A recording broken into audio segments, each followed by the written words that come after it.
You'll remember that our nervous system is divided into two main networks that work in harmony. The central nervous system, consisting of your amazing brain and spinal cord, and the peripheral nervous system, made up of the nerves coming out of that central nervous system. The central nervous system's main game is integrating the sensory information that the peripheral system collects from all over the body and responding to it by coordinating both conscious and unconscious activity. The sun is bright, so I'll shade my eyes. I'm hungry, so I'm calling the pizza man. The phone is ringing. Maybe I'll answer it. All these sensations, thoughts, and directions processed through this two-part system. It's the brain, of course, that sorts out all that sensory information and gives orders. It also carries out your most complex functions, like thinking and feeling and remembering. Meanwhile, your spinal cord conducts two-way signals between your brain and the rest of your body, while also governing basic muscle reflexes and patterns that don't need your brain's blessing to work. This is how a chicken can still run around even if the poor thing has been decapitated. Both your spinal cord and brain are made of fragile, jelly-like nervous tissue that is extremely susceptible to injury.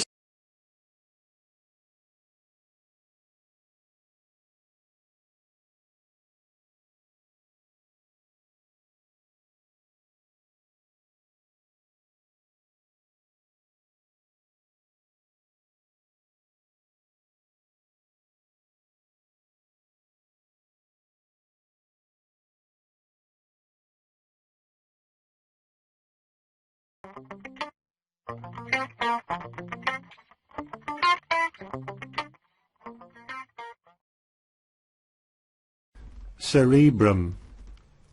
The anterior or front and largest part of the brain, consisting of two halves or hemispheres, and serving to control voluntary movements and coordinate mental actions.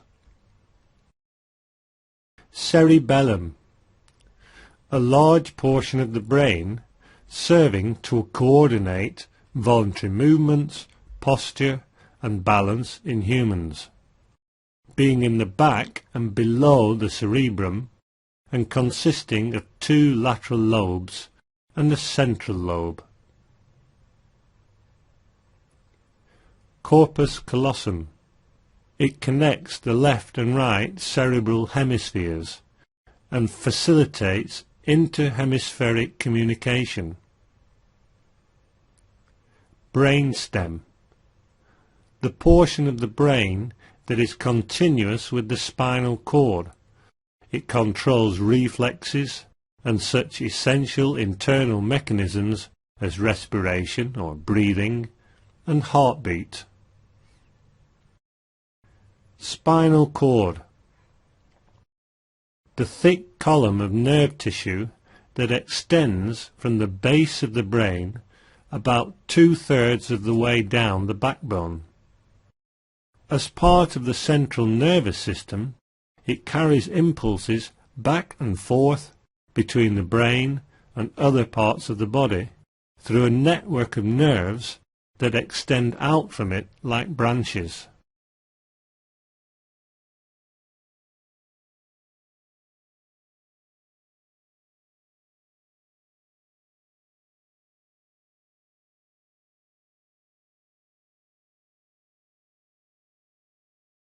This morning was a typical morning for me. I woke up thinking about that dream that I keep having about the guy in the sloth suit, and then I got dressed because I was cold, and then I made some toast with butter because I was hungry, and then I let the dog out because she was whining and staring at me, and then I made some tea, but I let it cool off before I drank it because it burned my mouth yesterday. In addition to being just part of my morning ritual, all of these actions are examples of what my nervous system does for me. The weirdo dream, the sensation of cold air and hot tea, deciding what to put on the toast, going to the door at the sound of the dog, all that was processed and executed by electrical and chemical signals to and from nerve cells. You can't oversell the importance of the nervous system. It controls all the things. All your organs, all your physiological and psychological reactions, even your body's other major controlling force, the endocrine system, bows down before the nervous system. There is no you without it. There's no me without it. There's no dogs without it. There's no animals. There's no things. There's things. It's important. That's why we're dedicating the next several episodes to the fundamentals of the nervous system, its anatomy and organization, how it communicates, and what happens when it gets damaged. This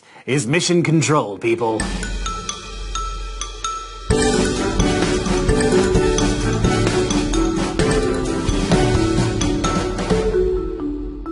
Even though pretty much all animals, except super simple ones like sponges, have a nervous system, ours is probably the most distinctive feature of our species. From writing novels to debating time travel to juggling knives, all of your thoughts and actions and emotions can be boiled down into three principal functions: sensory input, integration, and motor output. Imagine a spider walking onto your bare knee. The sensory receptors on your skin detect those 8 little legs. That information is your sensory input. From there, your nervous system processes that input and decides what should be done about it. That's called integration. Like, should I be all zen about it and just let it walk over me? Or should I not be zen and freak out and run around screaming, "Spider!" Your hand lashing out to remove the spider and maybe your accompanying banshee scream is the motor output, the response that occurs when your nervous system activates certain parts of your body. As you can imagine, it takes a highly integrated system to detect, process, and act on data like this all the time. And when we talk about the nervous system, we're really talking about several levels of organization, starting with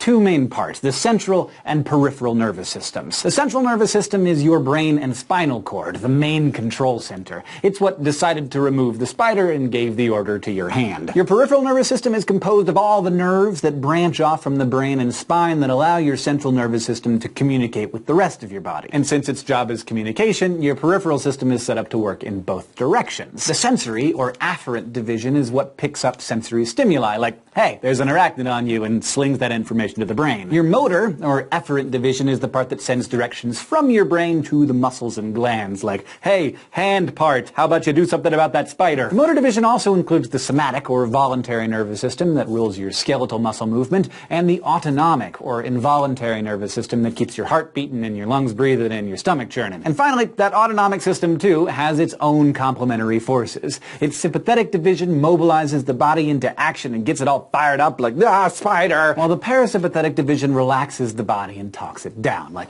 it wasn't a black widow or anything, you're fine, breathe. So that's the organization of your nervous system in a nutshell.